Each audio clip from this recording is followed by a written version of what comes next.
Cheers! Nå må vi bare fjerne litt cola. Det gjør vi på en naturlig måte.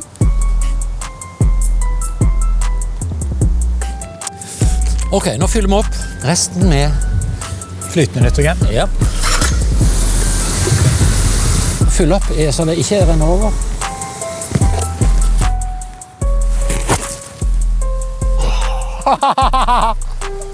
Jepp.